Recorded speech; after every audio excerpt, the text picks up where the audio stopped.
director y docente perdón, perdón, siempre se nos pasa eso, así que tengo algunas cosas que tengo que repetir. Muchas gracias por venir, gracias por su tiempo, gracias por estar acá. Es que esto tiene que quedar registrado. Les decía, yo soy Jonathan Ramírez, soy director y docente de acá, de la CIPE. Eh, a ver, mi experiencia docente, ve- venimos hace más de 10 años haciendo clases de litigación. Mi experiencia laboral siempre ha sido en el derecho penal, estuve 10 años en la Defensoría Penal Pública, aproximadamente 9 y medio, en distintas áreas, en distintas regiones, Defensoría Penal Pública de Chile. Y mis especializaciones son del área penal. Tengo un magíster en Derecho Penal, un diplomado en Derecho Penal, un diplomado en litigación, etcétera.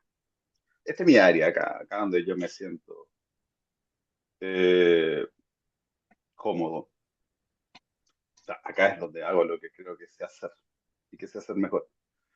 Entonces, luego de esta breve presentación, quería ya entrar derechamente en el tema. Perdónenme todo este retraso, pero son cuestiones técnicas que me están fallando. De hecho, todavía no puedo ingresar a la nube, todavía no puedo bajar el documento, pero bueno. El tema,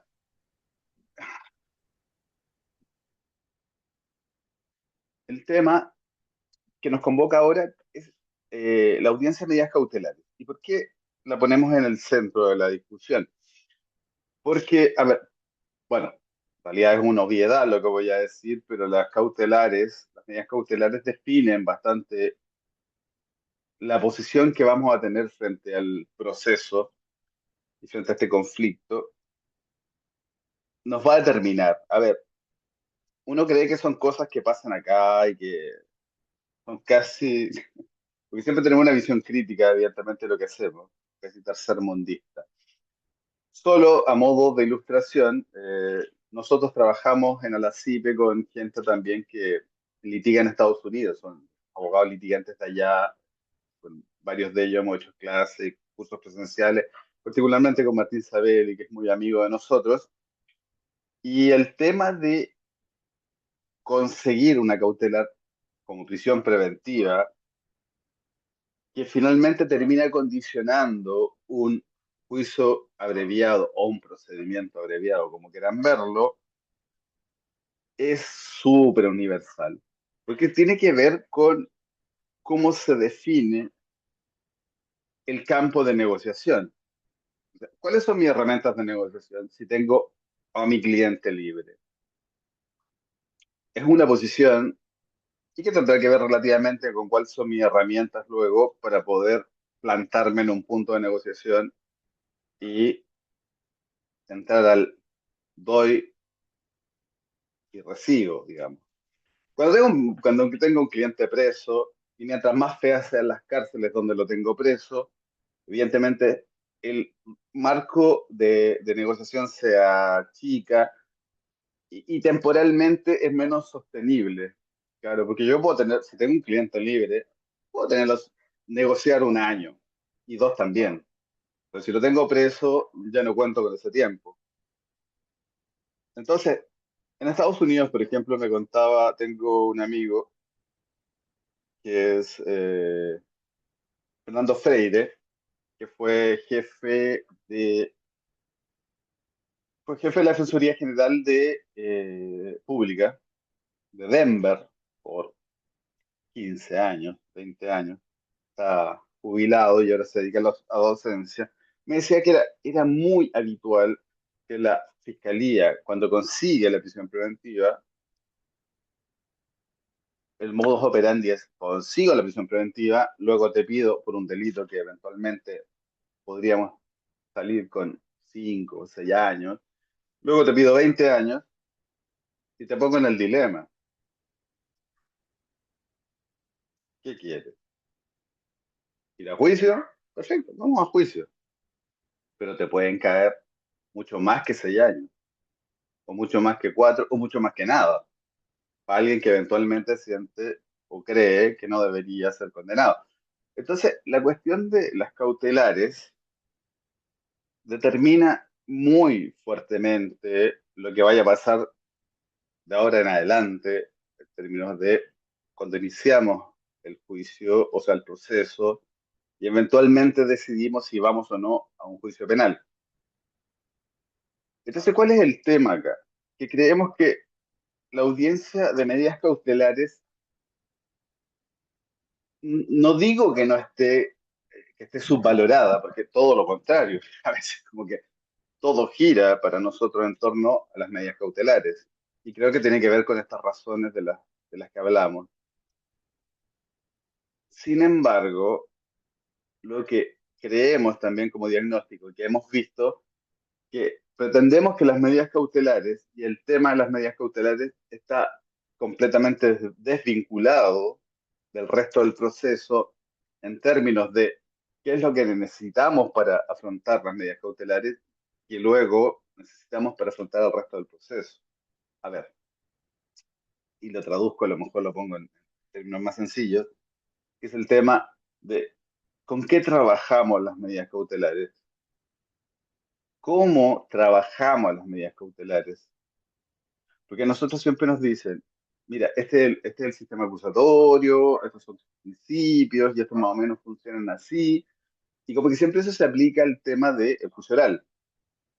Bueno, el tema está es que, que estos principios que rigen el proceso acusatorio, que ahora está definido, digamos, por defecto como el debido proceso, también se aplican en la etapa de las audiencias preliminares y por ende también se aplican a la etapa de las medidas cautelares. Entonces, acá es donde creemos que falta una visión global para entender cómo una cosa se relaciona con la otra, pero por sobre todas las cosas, cómo en las audiencias o la audiencia de medidas cautelares, la aplicación de los principios del sistema acusatorio tiene plena vigencia,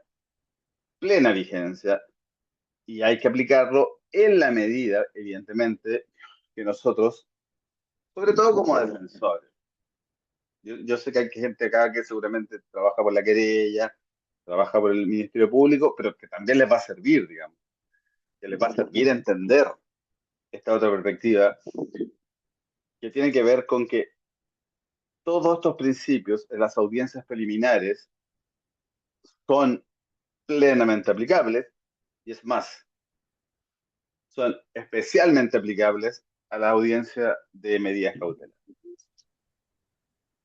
Entonces, una, digamos, una introducción muy rápida para que recordemos. El sistema acusatorio está básicamente definido, y acá me voy a saltar un montón de cosas, pero está básicamente definido porque eh, digamos, la función de investigar y la de juzgar se separaron. Se separaron en serio, o eso debería intentar. Eh, entonces, ahora, el que tiene que decidir respecto del que tiene que investigar son dos entes completamente separados. Eso se dice, se sostiene, digamos, nadie te va a contradecir eso, digamos, porque es fundamento del sistema acusatorio. Ahora, cuando hay que llevarlo a la práctica, materializarlo, capaz que en el juicio se ve más claro, porque los jueces están ahí y no pueden producir pruebas y no pueden preguntar y no pueden, qué sé yo, ingresar al sistema para ver si los qué antecedentes pueden recoger que sean relevantes para el juicio. Pero en las audiencias preliminares como que esto se suele olvidar un poco. Entonces, este sistema acusatorio que trae como, y que ya es la gran característica, vamos, y por eso se llama acusatorio, porque el que acusa no es el que juzga, el que acusa no es el que decide la verdad judicial. Es decir, si un hecho se probó más allá de todo duda razonable o no. o se probó un hecho distinto que a lo mejor tiene una calificación distinta. Entonces, acá en estas audiencias suele,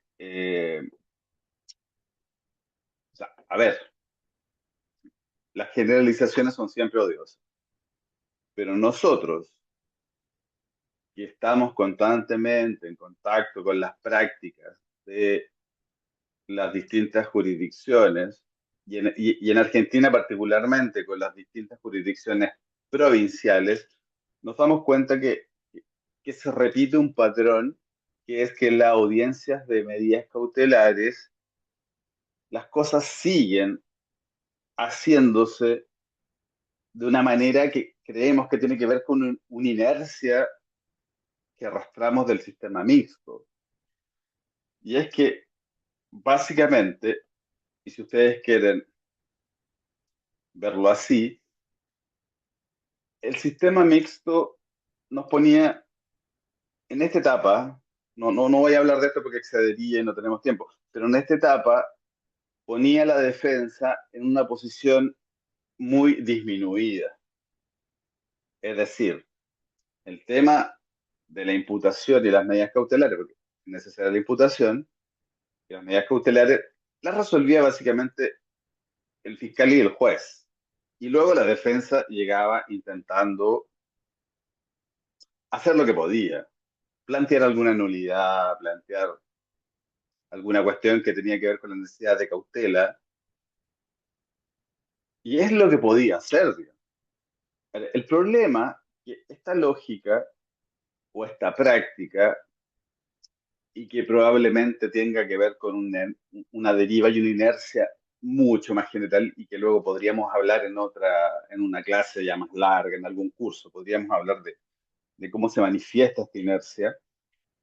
Inercia que quiero decir que finalmente son a ver, los agentes, personas de carne y hueso, que son los que tienen que finalmente mover este proceso, son gente que viene del sistema mixto.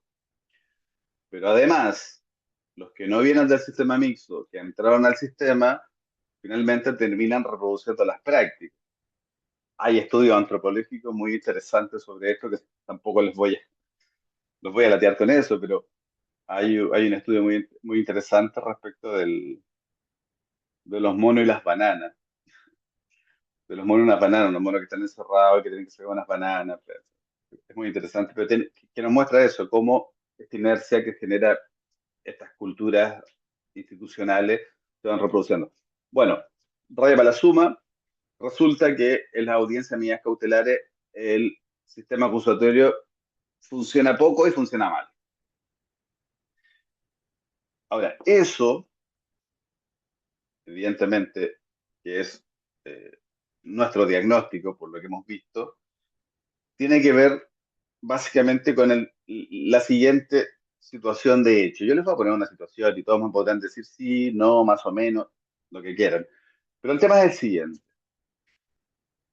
El fiscal, a ver, viene la detención, si es que venimos por control de detención, o viene la imputación, como en la mayor parte de las jurisdicciones de nuestra vecindad se exigen elementos que sustenten materialmente, esto es antecedentes que sustenten materialmente el hecho y la participación para poder hacer la imputación. Tanto así que en general las defensas se oponen a la formalización o la imputación. No sé si estamos de acuerdo en eso. Ahí veo varias cabezas que se sacuden así, por lo tanto tengo que entender así. Es lo que nosotros hemos percibido acá. Entonces, desde esa perspectiva, se produce una discusión previa en la imputación, que la imputación, por cierto, es el presupuesto de las medidas cautelares. Yo no puedo pedir medidas cautelares si no sé de qué me están acusando, digamos, o de qué me están investigando. Entonces, acá se genera una discusión, pero que es una discusión que finalmente termina siendo una discusión muy ligera. ¿Por qué? porque la imposición, o sea, la imputación, perdón, como presupuesto de imposición de medidas cautelares, la verdad que en principio y como concepto no requiere o no requeriría fundarlas materialmente. ¿Y por qué? Porque la imputación, formalización, en principio y dentro del diseño del sistema, es una institución de garantía. A ver, se los pongo de la siguiente manera. Me están investigando, ¿vale? Me están investigando. Yo sé que me están investigando, lo tengo claro. Llevan un año investigándome, ¿vale? Y yo sé que me están investigando, pero hasta ahí no sé exactamente cuáles serían los hechos que me van a atribuir. El hecho, aquí vamos a una cuestión fundamental, el hecho como garantía de la posibilidad de defensa. Un hecho determinado, esto hizo usted en este lugar, en este momento, contra esta persona, ¿vale? Digamos, requisitos de suficiencia fáctica. Entonces la pregunta es, pasado un año que yo sé que me están investigando, ¿me interesa saber o no me interesa saber lo más precisamente posible?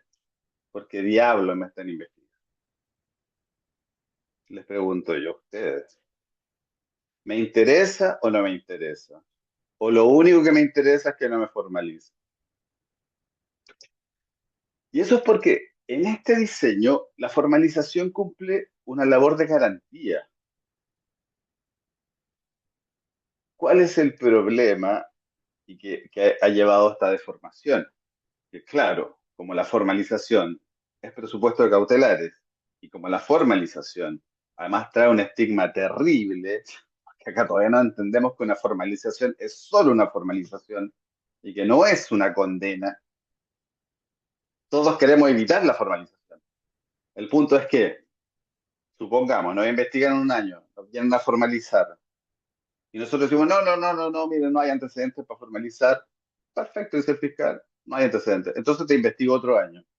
Y yo todavía llevo 2 años sin saber por qué me están investigando y de qué me tengo que defender.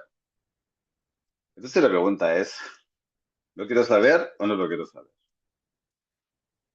A ver, ¿por qué toda esta disquisición?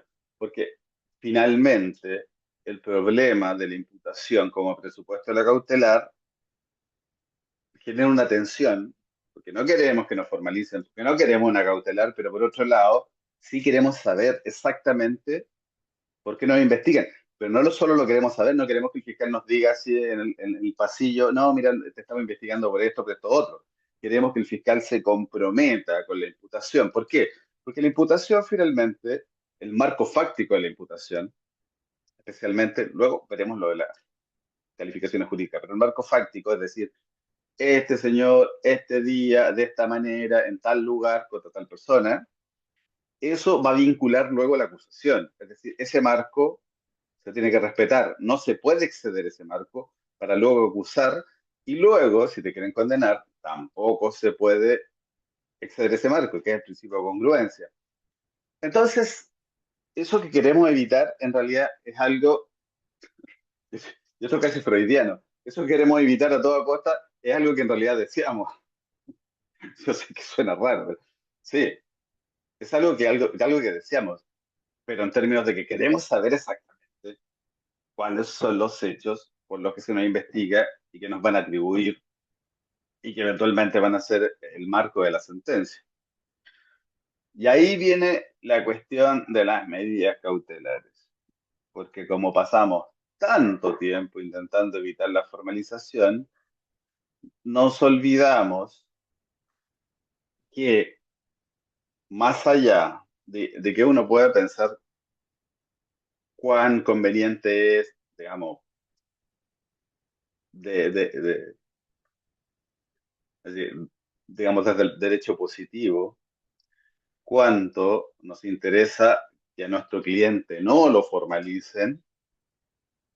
eh, entonces, cuando viene la audiencia de imputación, vamos a tener una discusión sobre la suficiencia material de la imputación, porque créanme, esto, más allá de que hay legislaciones que así, y les digo legislaciones que llevan muchos años de acusatorio, con juicio por jurado y todo, como Neuquén o Río Negro, más allá de que en general esté consagrado esta necesidad de fundamentar materialmente la imputación, en términos de prácticas es súper generalizado. Les diría, de hecho, uno de los pocos lugares donde no pasa en Chile, que en realidad el tema de la formalización como institución de garantía creo que se instaló muy bien desde el principio. Pero bueno, nos peleamos con el fiscal en este momento para decir que no hay antecedentes para la formalización, para la imputación, ¿no? Bueno, acá se llama formalización, allá se llama imputación, en otro lado se llama formulación de cargo. Pero lo mismo. Es decir, mire, a usted lo estamos investigando por esto. Entonces, el fiscal hace algo que es muy sencillo y decir, mire, tengo una denuncia, tengo una declaración y con eso tengo justificado los presupuestos materiales de la imputación. Y tiene razón. Si en realidad para imputar no necesitaría nada en principio.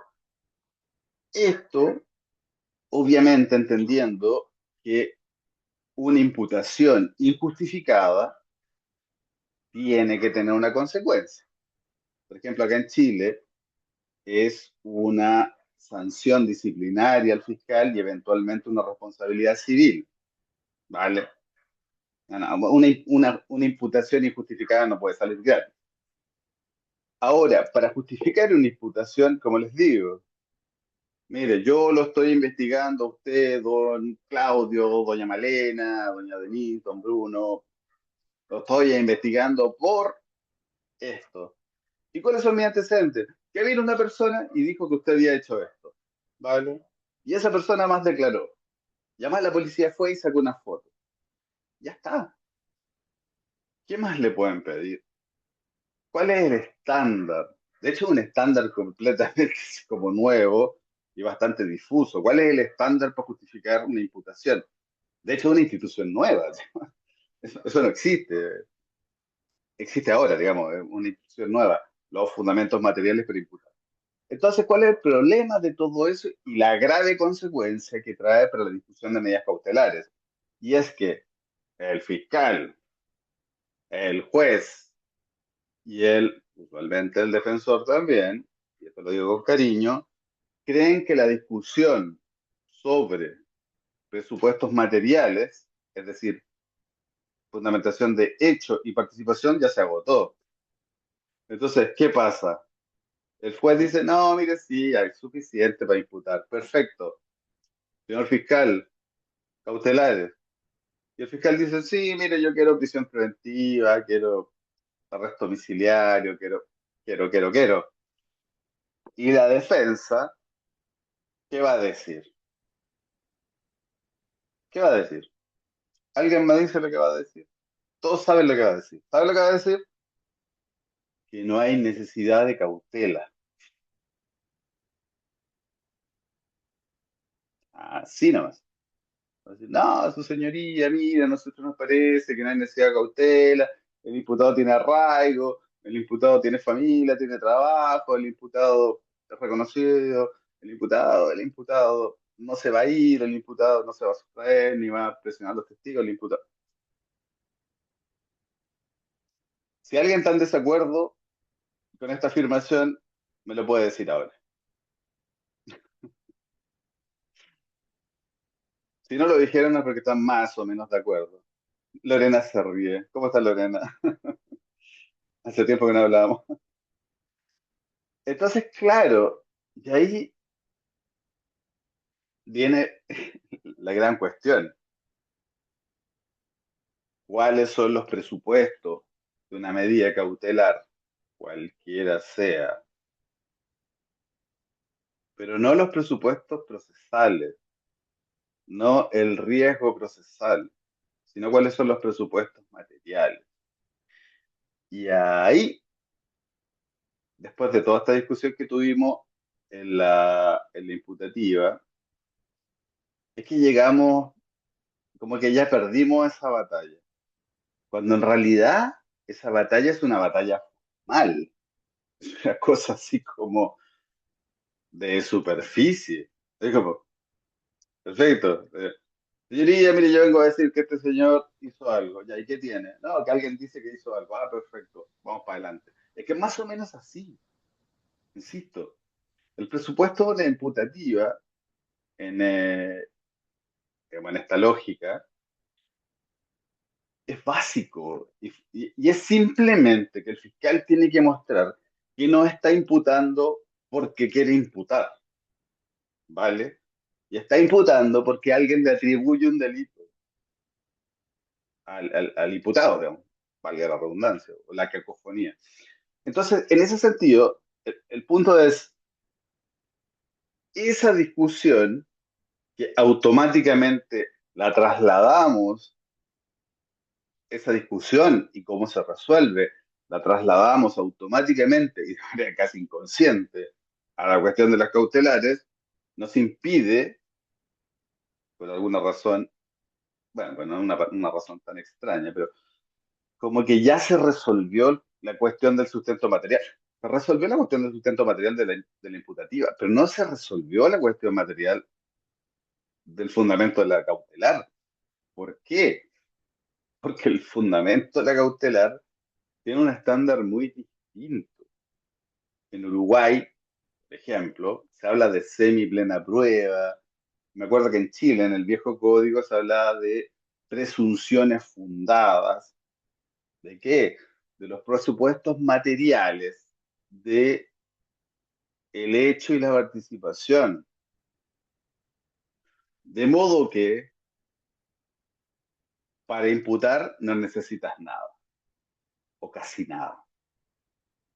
Pero para imponer una cautelar necesitas demostrar con un estándar, que evidentemente no va a ser de duda razonable, pero con un estándar mucho más alto, que hay un delito y que hay participación en ese delito. Yo les podría hablar de un montón de ejemplos de cosas, pero, por ejemplo, hace 2 meses a un tipo que le están pidiendo 30 años de cárcel, que tenemos preparación de juicio el viernes, revisamos su cautelar, porque además anduvo fugado 5 años, y revisamos su cautelar y el argumento nuestro es, oiga, ya sí está bien que está la acusación presentada y estén las pruebas, pero esto demuestra en realidad que la fiscalía no tiene nada, y el juez nos dio la razón, lo dejó en libertad bajo fianza porque estuvo 5 años preso, pero dijo, mire, con lo que usted tiene fiscal hasta ahora, y eso que es todo lo que tiene para ir a juicio, usted no está acreditando ni mínimamente la existencia del hecho y por lo tanto ni mucho menos la participación, que no está acreditando la existencia del hecho. Eso, eso creo que es un súper buen ejemplo para ver de qué estamos hablando cuando discutimos cautelar.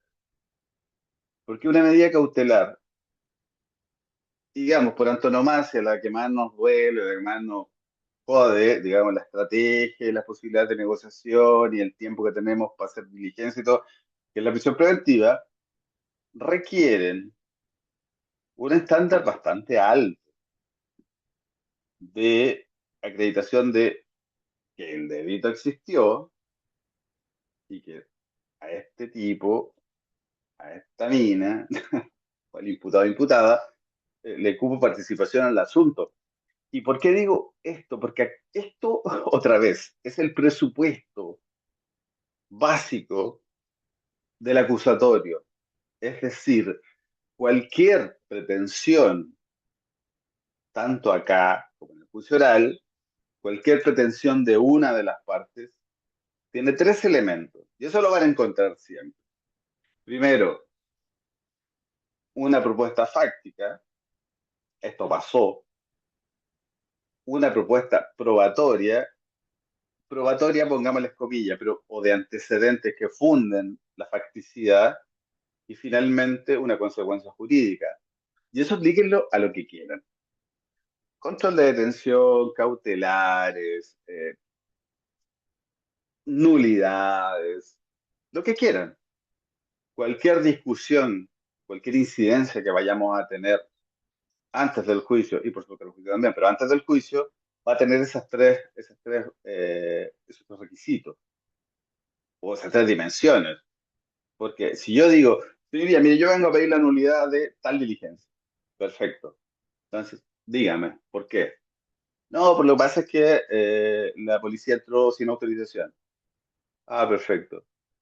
¿Y cómo fue eso? No, mire que llegaron, en realidad ellos dicen que entraron autorizados, pero mire, tenemos un video de los vecinos del frente que en realidad muestran que botaron la puerta a patadas y entraron.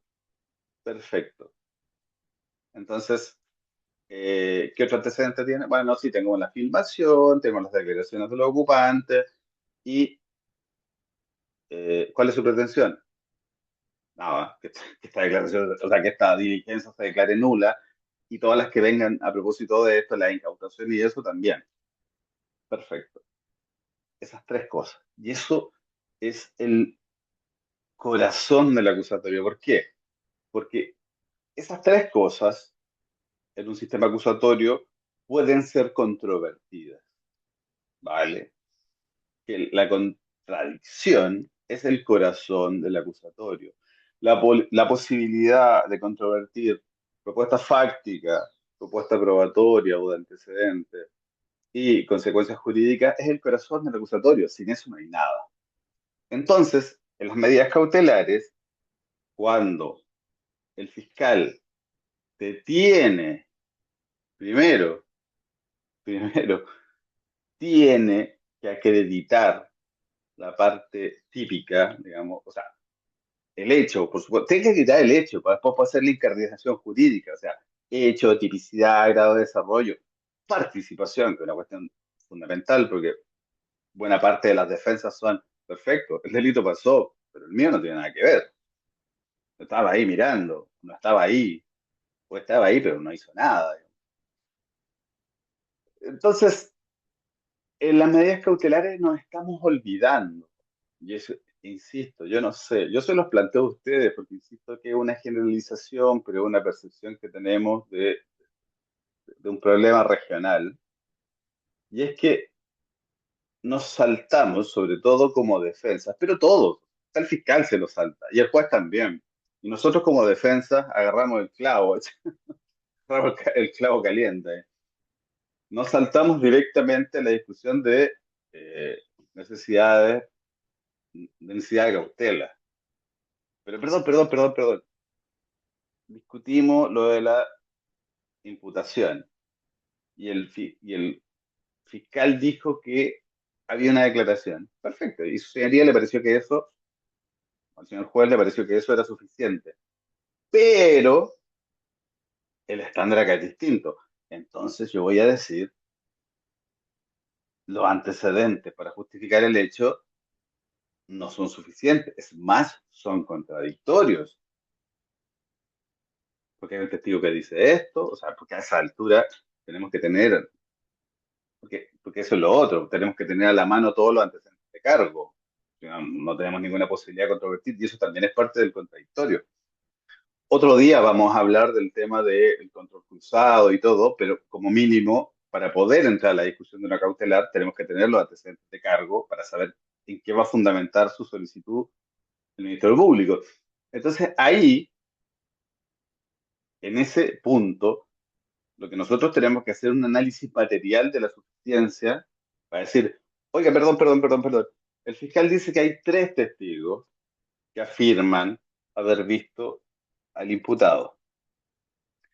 Pero si uno revisa el parte policial, el policía dice que hay tres testigos, pero no hay ninguna declaración. Y esto no lo estoy inventando, estas cosas pasan todos los días. El fiscal dice, no, su señoría, mire, sí, tenemos la denuncia, y además tenemos la declaración, y además tenemos tres testigos que vieron esto, ¿vale? Y el fiscal lo dice así y nos está mintiendo. Este es el juego de la contradicción. Pero ahí nosotros estamos y decimos, señoría, la verdad es que no hay tres testigos. Hay un policía que dice que hay tres testigos, pero esas declaraciones no están, ¿vale? ¿Stephanie está levantando la mano para preguntar o solo está asintiendo conmigo? Dale, hace tiempo que no te veía. Bueno, pero eso, entonces, eso por un lado, por el lado de la facticidad, a ver, por un lado de la acreditación mínima, en este caso, para efectos de cautelares, que insisto, estándares distintos, semi-plena prueba, presunciones fundadas, la expresión que ustedes quieran, tiene que haberlo y tienen que ser antecedentes consistentes, porque para la imputación puede ser cualquier cosa, pero para la cautelar necesito demostrar más o menos, más o menos, que el hecho existió. Porque, a ver, y esto no es solo digamos, una exigencia del debido proceso en términos, digamos, del proceso acusatorio. Este es un estándar internacional de derechos humanos. En ninguna parte se puede imponer una cautelar sin haber justificado la existencia del delito y la participación. Y entonces, claro, te insisto, y lo vuelvo a aterrizar, por ejemplo, y hay un fiscal que dice, no, sí, pero además hay tres declaraciones de tres testigos, y hay tres declaraciones, pero tú te vas a leer las declaraciones y resulta que son copy y pega, no son tres declaraciones, es una,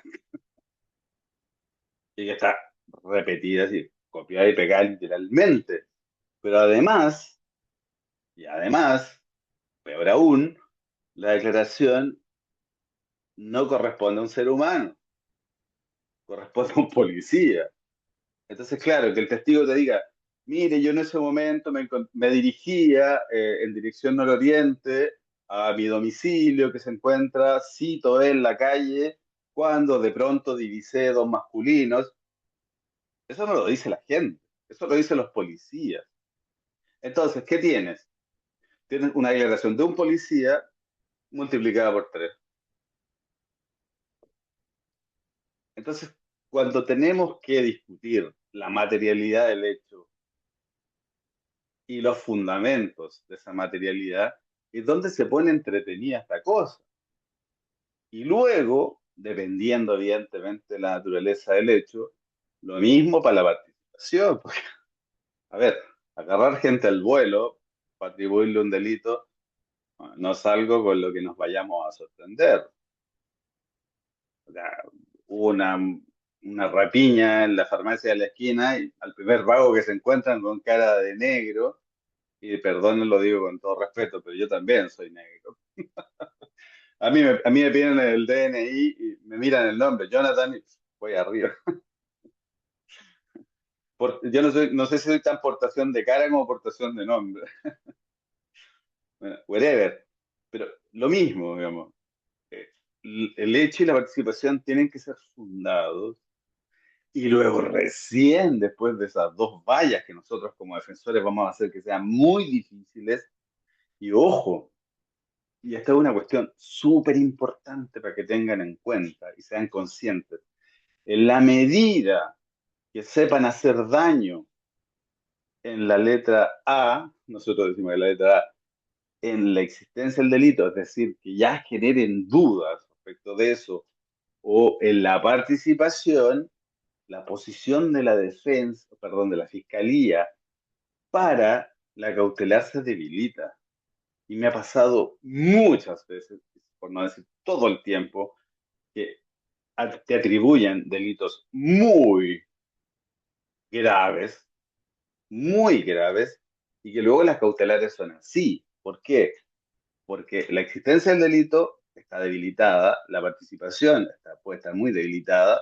Entonces el juez dice así como, mire, señor fiscal, más o menos nomás sus presupuestos materiales, pero ya que es un delito tan grave, lo vamos a dejar con arraigo en acción, por dejarle algo.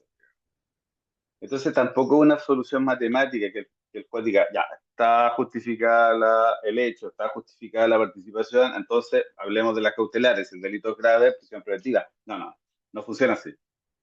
La relación entre la gravedad de la cautelar y el estándar de acreditación de los presupuestos materiales es directa, la relación es directa e inversamente proporcional. Mientras más pruebes hecho y participación, no, directamente proporcional. Mayor cautelar. Mientras menos pruebes hecho y participación, menor cautelar. ¿Vale? Eso funciona aquí y en la quebrada del ají. He entrado a imputaciones terribles. Bueno, de hecho, la que les digo yo, que me pasó hace 2 meses que vamos a tener la preparación de juicio el viernes, eh, fue tal cual, o sea, un tipo que le están atribuyendo 20 violaciones, 10 a cada hija, y que le están pidiendo 32 años de pena, pero los antecedentes que tiene, ni siquiera para el estándar de cautelar, el juez estimó que eran suficientes. Entonces, ¿qué le puso? Arraigo nacional. ¿Por qué? Porque había estado perdido 5 años. Entonces, esa es la cuestión y ese era la discusión que les traía, acá, porque en realidad esto está bien, o sea, yo le estoy diciendo lo que a nosotros nos parece, lo que hemos visto con Andy, que hemos hecho clases en todos lados y más o menos siempre se están repitiendo estas discusiones.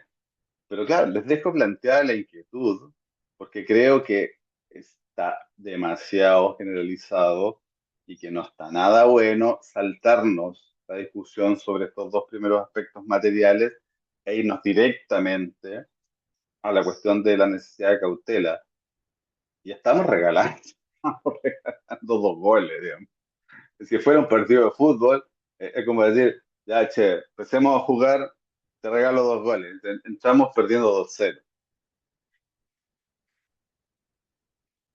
Entonces, les dejo, les dejamos la inquietud. Denle una vuelta y ahora nos abrimos, porque estamos en horario, a preguntas. Permiso, me levanto. 30 segundos igual.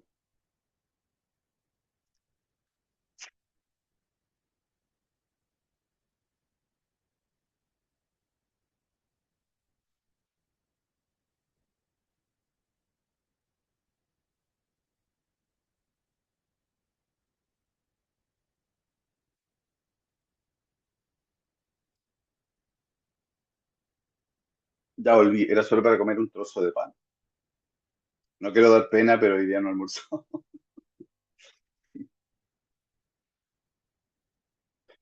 Bueno, gente, si no hay preguntas es porque fue una exposición magistral, perfecta, todos quedaron clarísimos. Lorena me dice que sí. Me está cargando, Lorena.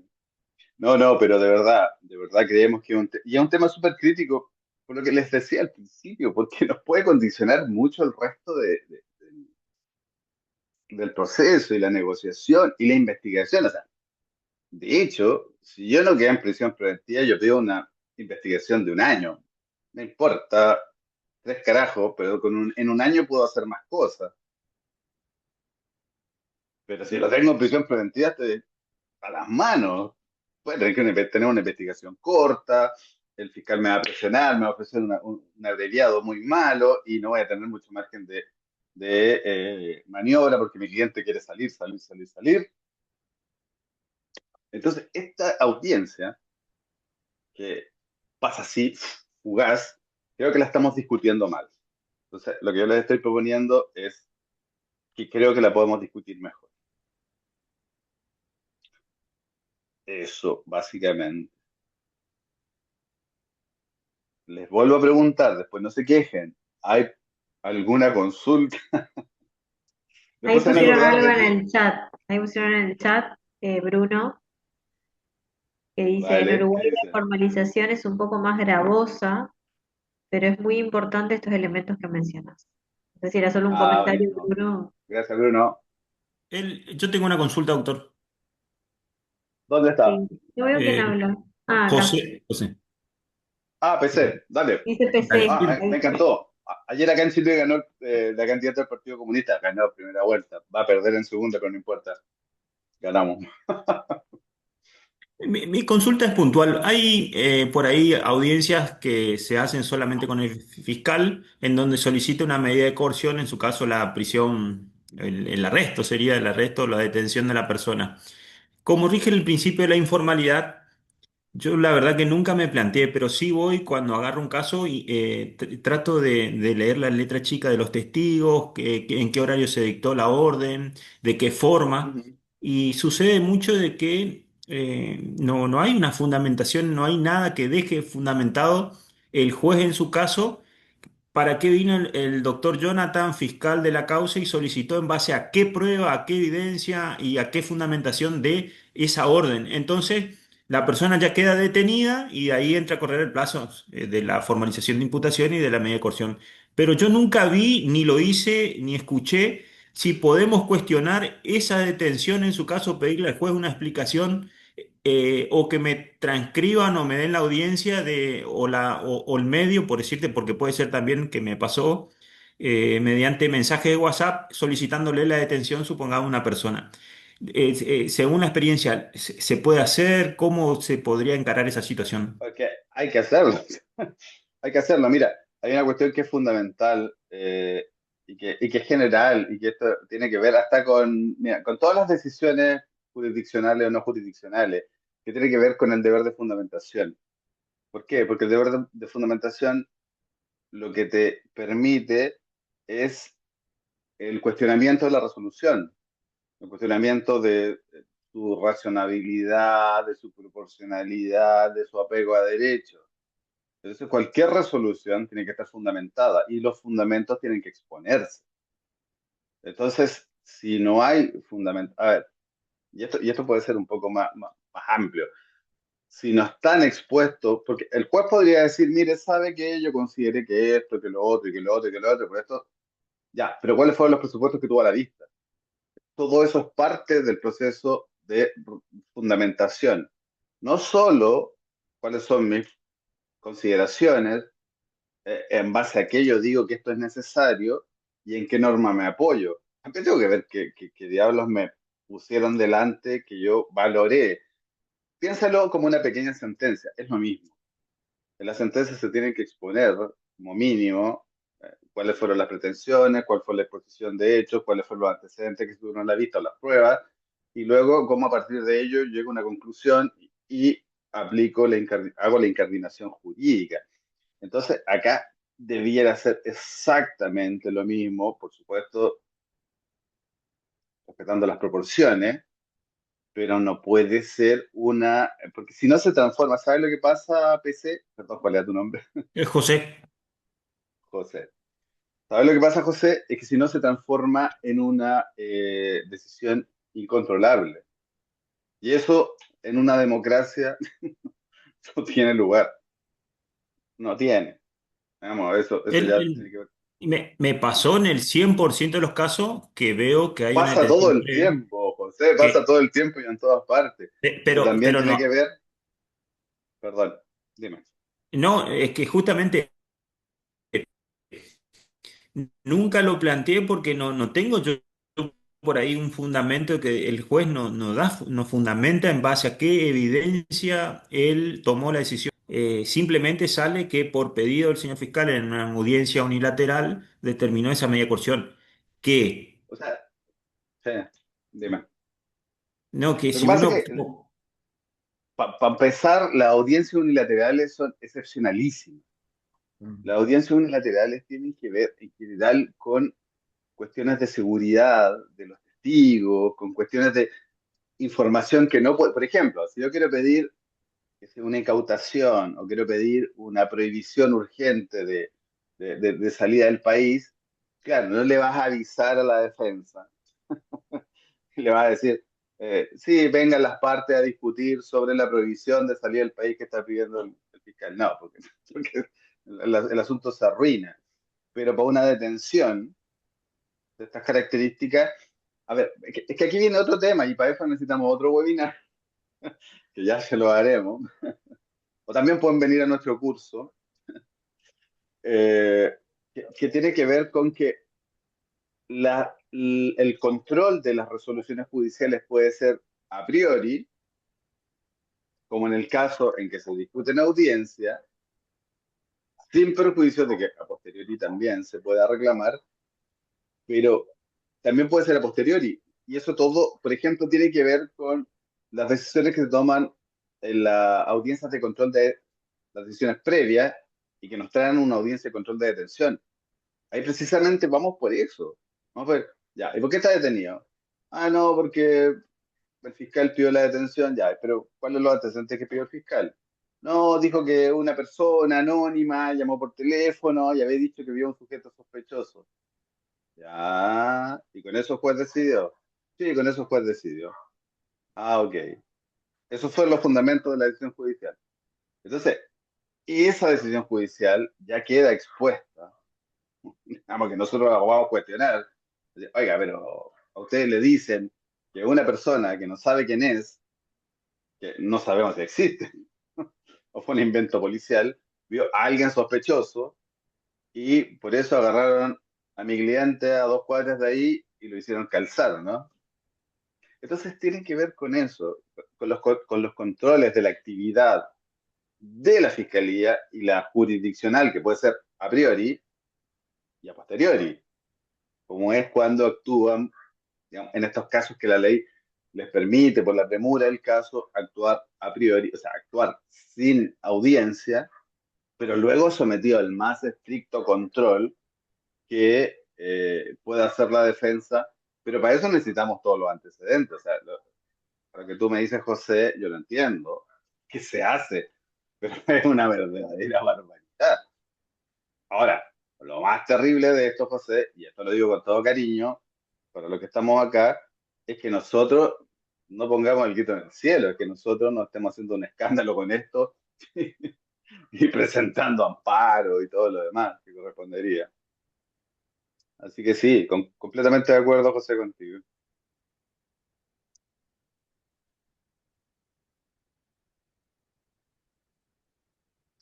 Hola, Doctor Claudio. hola, hola, hola. Sí, sí, sí, dígame, lo escuchamos. Eh, yo estoy en las antípodas de la cuestión porque soy fiscal federal en este caso. Yo creo que hay que Perfecto. distinguir un poco entre las cuestiones flagrantes y las cuestiones de otro tenor que llevan a otro tipo de investigación. Como nosotros en el sistema acusatorio tenemos un plazo bastante interesante, de 15 días, como para poder juntar o recopilar elementos de cargo para una persona. Recién en ese momento es donde establecemos la necesidad de implementar alguna medida cautelar. No así en el caso de flagrancia. Realmente en el caso de flagrancia estamos trabajando muy sobre el caso, muy sobre el pucho, como decimos nosotros, y realmente tomamos medidas urgentes. Y en ese pedido de medidas urgentes al juez de garantías, generalmente los elementos no son tan contundentes, pero la verdad es que en la mayoría de los casos los jueces nos hacen lugar. Yo entiendo el presupuesto material y fáctico que están hablando, pero creo que habría que hacer el distingo entre las cuestiones que son de ¿Mm? flagrancia, propiamente dichas, y las cuestiones donde hay una investigación previa, en donde uno pide una medida cautelar cuando ya están juntadas la mayoría de las pruebas por parte de la fiscalía y uno muestra las cartas también, ¿no? A la defensoría. Exacto, exacto. No, completamente de acuerdo contigo, Claudio. Pero mira, eso, qué bueno que lo planteas, porque la verdad es que, a ver, cuando tienes una investigación previa y reuniste antecedentes y le vas a pedir al juez una detención, Ujú. claro, el juez no te va a dar la detención porque te cae, porque tú le caes bien, digamos, o porque dice, no, no, Claudio es un tipo súper serio, y si me dice detenga esto, yo lo detengo. Tienes que llevarle los antecedentes. Y en ese sentido, lo que pasa es que también la justicia federal, tú sabes, bueno, eh, tiene digamos, una forma de funcionamiento distinta. De hecho, la última vez que fui a hacer clase a Rosario, hace rato que no voy a Rosario, fue a fiscales federales, Ujú. que de hecho le hemos hecho muchas clases a fiscales federales, por cierto. Pero en el caso de la flagrancia, el tema cambia, pero no tanto. Lo que cambia son los tiempos, porque acá, a ver, ¿cuál es el tema? El principio es el mismo. Ninguna persona puede ser detenida, porque sí. puede ser detenida, básicamente, estoy diciendo, hay dos categorías, puede ser detenida por una orden judicial, que ya se verá y se cuestionará el fundamento y el mérito de la orden, y si se cumplieron las formas mínimas, etcétera, o puede ser detenida por flagrancia, que es la otra excepción. Todos nosotros podemos andar por la calle libremente y nadie nos puede agarrar, y que no un juez que nos dice, señor, mire, sabe que tengo antecedentes y que usted se va para adentro, hasta que venga para acá y lo podamos controlar. Y la otra es la flagrancia.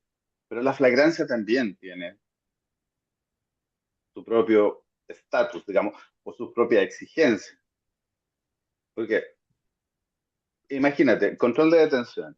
Entonces, llego yo al control de detención, que me agarraron por ahí, vengo con mi abogado, el mejor abogado de Latinoamérica, que se sienta ahí. Acá se sienta el fiscal y el juez.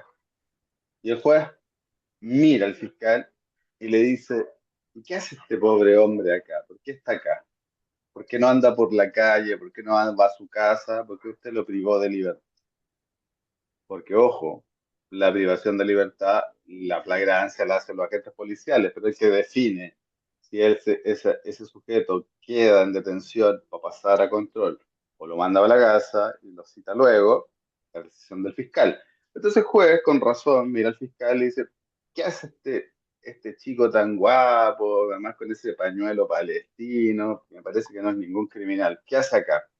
Entonces ahí el fiscal tiene, y ahí venimos de nuevo a la triada, tiene que demostrar cuáles son los antecedentes de hecho, porque la flagrancia, que tiene básicamente dos presupuestos, que son la flagrancia y la cuasi flagrancia, requiere una materialidad. Entonces tú tienes que decir, no, mire, lo que pasa, podrías decir, lo que pasa es que un policía me llamó por teléfono y me dijo que se estaba cometiendo un delito. ¿Y eso será suficiente para justificar una flagrancia? En principio no. Tiene que haber un procedimiento mínimo, tiene que haber un antecedente mínimo para justificar esa flagrancia. O sea, tú vas, detienes al tipo y dices, "Pues, ¿qué se supone que estaba haciendo? ¿A qué es lo de tú? Le tomas declaración a la víctima, etcétera. Luego, tienes que ver, insisto, el hecho es el que sustenta los presupuestos de la flagrancia, ¿vale? El derecho solo la definición de la flagrancia o cuasi flagrancia. Y luego la pretensión, ¿cuál va a ser? Que el juez declare legal ese acto. Entonces, entiendo eh, digamos, tu posición, o sea, lo que acabas de proponer, y completamente de acuerdo, y qué bueno que lo hiciste, para poder diferenciar las dos situaciones. Pero si lo ves, la lógica es la misma.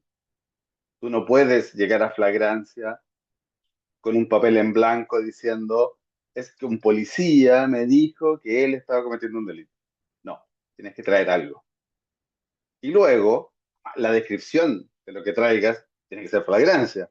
Porque si dice, no, su señoría, mira, lo que pasa es que el agente Kishimoto me trajo acá una denuncia del día miércoles, el día es lunes, o sea, pasaron 5 días, que a una persona la habían robado. Entonces, ya, entonces el juez te dice, ya, está bien, señor fiscal, pero usted me está diciendo que esto pasó 5 días. Eso no cuadra la flagrancia. Y es lo que te va a decir el defensor. Entonces, digamos, hay que juzgar si los antecedentes, no solo respecto de que, a ver, porque acá el estándar también es básico, pero no, digamos, de la existencia del delito y la participación. Es bajísimo, pero tiene que existir. Pero eso en relación al presupuesto de la flagrancia. Oiga, sí, mire, yo tengo acá fotos de que estaba cometiendo un delito y además tengo la grabación, pero fue la semana pasada. No, pero eso no es flagrancia. No, Entonces, estamos de acuerdo. es, ¿cierto, Claudio? Por ahí va. Entonces, claro, la misma triada, presupuesto fáctico, hizo esto, antecedente, acá vienen la denuncia de qué sé yo, que lo pillaron ahí arrancando después de haber manoteado un celular, y la pretensión jurídica, que en este caso, cuando se discute la flagrancia, es básicamente si ese acto fue legal, está dentro del marco de la legalidad o no. Porque esto responde además a una cuestión constitucional o del bloque constitucional. O sea, los tratados que nos rigen, la Convención Americana, todos dicen que cualquier persona privada de libertad tiene derecho a que la autoridad competente, que en este caso son los jueces, se pronuncien sobre la legalidad de esa detención. Digamos, ese es el estándar. Y la legalidad de la detención, en este caso, tiene que ver con las normas de la flagrancia. Así que eso, Claudio, y gracias por la intervención. Bueno, y en honor al tiempo y lo que no preguntaron, hable ahora o calle para siempre, tuvieron que callar para siempre. No, pero vamos a tener más webinarios, vamos a discutir otras cosas muy interesantes. Bruno, perdón, o solo pasaste la mano por la pantalla. Ah, vale. Pensé que estabas levantando la mano. Bueno, les queremos agradecer que hayan estado acá, que hayan dedicado su tiempo a nosotros y que ojalá sientan que no lo perdieron. Eh, y nada, hasta el próximo webinar será. O Gracias. no sé, Muchas dale, gracias. Claudia. Bueno, antes de que se vayan, Pero déjame que yo antes que les, se vayan. que antes que porque me los estás despidiendo y no me dejas Ay, terminar. perdón. ¿Cómo estás? No, pero que además vi Pablito Ubal por ahí. Ese Ah, Pablo. no, quería aprovechar ya que, bueno, por lo que veo hay bastante gente nueva que se viene sumando, porque generalmente en estas actividades somos como siempre un grupo, siempre el mismo grupo reducido que Siempre está lo mismo. acá, que ya nos conocen, pero a este se sumó bastante gente nueva, entonces quiero aprovechar. eh,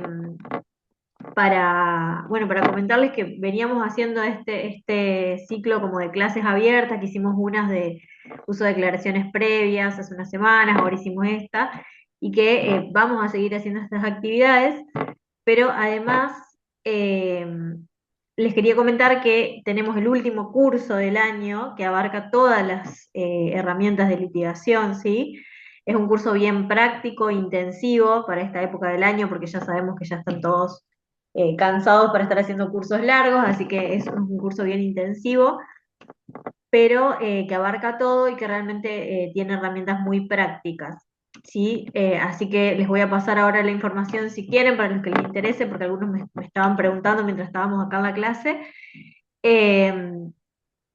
Eh, bueno, también aclarar, por esto mismo de que hay gente nueva y que es algo que me preguntan mucho, que los cursos no se atan a ninguna legislación en general los que hacemos, ¿sí? Porque tenemos alumnos de Chile, de Uruguay, de Argentina, de varias provincias argentinas, hemos tenido de Ecuador, de Honduras, entonces los cursos nunca se atan a una legislación, ¿sí? Sino De que México. siempre, de México, siempre hablamos de principios del sistema acusatorio, de herramientas de litigación en general, ¿sí? Eso para aclararlo, porque por ahí es algo que, sobre todo desde Argentina, como los códigos son muy, cada provincia tiene su código y demás, me preguntan mucho eso y para que quede claro. Así que bueno, los dejamos invitados, yo les dejo la información acá en el chat y también se las paso por el grupo WhatsApp. Y además, también recordarles que si bien este va a ser nuestro último curso con clases en vivo del año, porque ya no nos está quedando mucho año, pero que también siempre estamos realizando asesorías en causas penales, tanto en Argentina, en Uruguay y en Chile. Eh, Muchos colegas, que por ahí esto no lo promocionamos tanto, por eso aprovecho que están todos acá para contarles. Muchos colegas que tienen sus causas y por ahí están un poco perdidos, incluso desde la audiencia de medidas cautelares, desde las primeras audiencias, nos reunimos bueno, con Jonah más que nada, ¿no? Eh, y ver las estrategias y cosas que por ahí quizás no las tienen tan presente y pueden hacer que les sirva para preparar sus causas. Así que bueno, eso como para que lo sepan. Ahora sí, Sería ¿no? bueno ¿Alguien que los más? fiscales también pidan asesoría. ¿Cómo?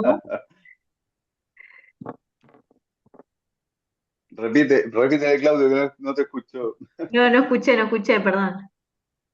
Que sería bueno que los fiscales también pidan asesoramiento a veces. Ah, sí, no, obvio, también para fiscales también yo digo, porque Ay, sí, generalmente son sí, los sí. defensores los que piden Pero asesoría, mira, pero es yo, para en todo. términos de ego, los privados tienen este ego, los defensores públicos este, y los fiscales ya no me alcanza la pantalla.